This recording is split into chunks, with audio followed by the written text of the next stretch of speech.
తెలంగాణలో భారీగా ఉపాధ్యాయ ఖాళీలున్నాయి. దీంతో టీచర్ పోస్టుల కోసం ప్రిపేర్ అయ్యే వారి సంఖ్య ఎక్కువగా ఉంటుంది.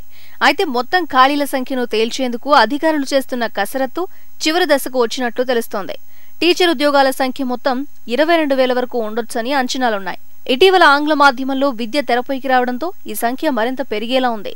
కొత్త జిల్లాలు, క్యాడర్, సబ్జెక్టులు, మీడియం ఆధారంగా పోస్టులను విభజించనున్నారు. మొత్తం 351 క్యాడర్లున్నట్టు అధికారుల లెక్కల్లో ఇప్పటికే తేల్చారు.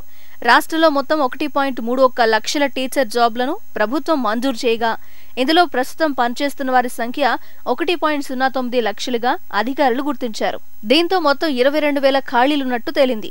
అయితే ఇందులో కేవలం ఎస్జీటీ ఖాళీలను మాత్రమే ఎగ్జామ్ ద్వారా భర్తీ చేయనున్నారు. స్కూల్ అసిస్టెంట్ పోస్టులను 30% మాత్రమే నోటిఫికేషన్ విడుదల చేసి భర్తీ చేస్తారు. మిగిలిన ఖాళీలను ఎస్జీటీలకు పదోన్నతులు అందించడం ద్వారా భర్తీ చేయనున్నారు. దీంతో మొత్తం 22,000 ఖాళీలున్నట్టు తేలింది. అయితే ఇందులో కేవలం సెకండరీ గ్రేడ్ టీచర్, ఎస్జీటీ ఖాళీలను మాత్రమే ఎగ్జామ్ ద్వారా భర్తీ చేయనున్నారు. స్కూల్ అసిస్టెంట్ పోస్టులను 30% మాత్రమే నోటిఫికేషన్ విడుదల చేసి భర్తీ చేస్తారు. మిగిలిన ఖాళీలను ఎస్జీటీలకు పదోన్నతులు అందించడం ద్వారా భర్తీ చేయనున్నారు.